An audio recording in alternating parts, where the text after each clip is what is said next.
Hello friends, very good morning, જય Shri Krishna and જય સ્વામિનારાયણ. આજે બપોરે અમે બનાવવાના છીએ ભીંડાનું શાક અને રોટલી.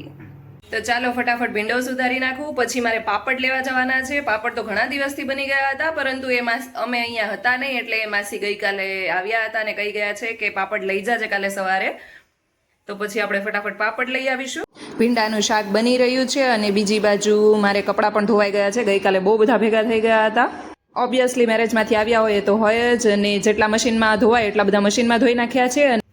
મારા નણંદના બંને ભાણિયા માટે મેં માતૃશક્તિના પેકેટ રાખ્યા હતા, પરંતુ હવે એ બધું ખાવા લાગ્યા છે, એટલે આપણે આ માતૃશક્તિના પેકેટ જેને જરૂર હશે એને આપી દઈશું. અને આજે ફરી પાછો ફોન આવી ગયો છે, તો આપણે આવી ગયા છીએ આંગણવાડીએ, અને આજે પણ પાછા પેકેટ લેવાના છે, તો બંને પેકેટ સાથે જ કોઈને આપી દઈશું. અને અહીંયા બધા જ છોકરાઓ સાથે રમી રહ્યા છે. આ છે અમારા બિલ્ડિંગમાં રહેતી શગુન, અને કંઈક દોરાનું વર્ક કરી રહી છે. શું કર છો હે તું? શગુન, શું એક્ટિવિટી કરશો બેટા? ગોઠવવાનું. આ બાજુ અત્યારે જ આજે આ છોકરાઓના જે મેઇન મેડમ છે એ નથી, આજે મમતા દિવસ છે એટલે ત્યાં ગયા છે. 2 દિવસથી એમનો કોલ આવતો હતો, એટલે જક્ષુ ઉઠ્યો, એટલે મેં વિચાર્યું કે આજે સૌથી પહેલું કામ એ જ કરી લઈએ. અને અહીંયા અમારા પેકેટ્સ પણ નીકળી ગયા છે. આજે જક્ષુની હાઇટ અને વેઇટ પણ કરાવવાનો છે, એટલે એ કામ પતાવીને આપણે મમતા દિવસ છે તો આજે જક્ષુની વેક્સિન પણ ડ્યુ છે. તો જે ગવર્મેન્ટ દ્વારા દેવામાં આવતી વેક્સિન હોય એ આજે આપણે જક્ષુને અપાઈ દઈશું. અમારે દર મહિને એકવાર ફિક્સ હોય ત્યારે મમતા દિવસ રાખવામાં આવે છે, અને બધા જ છોકરાઓને ઇન્ફોર્મ કરી દે છે, એટલે બધા જ ત્યાં આવીને વેક્સિન અપાવી દે છે. આજે વેક્સિનના નામ પર ડ્રોપ્સ જ હતા, એટલે મેડિસિન પીવાઈ ગઈ છે. અને અમે આવી ગયા છીએ પાપડ લઈને. અહીંયા એક બેન ગૃહ ઉદ્યોગ ચલાવે છે, એમને ત્યાંથી જ અમે પાપડ લઈએ છીએ. ક્યાં જવાનું જક્ષુ? આજે તો જક્ષુને વેક્સિન ડે હોય એવું જ લાગે છે. સવારે ગવર્મેન્ટ વાળી લીધી, અને અત્યારે બપોર પછી અમે પ્રાઇવેટ વાળી લેવા જઈ રહ્યા છીએ. તો ચાલો હવે મળીએ હોસ્પિટલ જઈને.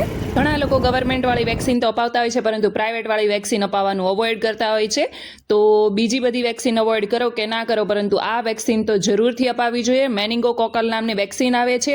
એ મગજના તાવ અને કરોડરજ્જુનો ગંભીર ચેપ હોય એની સામે રક્ષણ આપે છે, અને એ 2 વર્ષ કરતાં મોટા બાળકોને આપવામાં આવે છે આમ તો.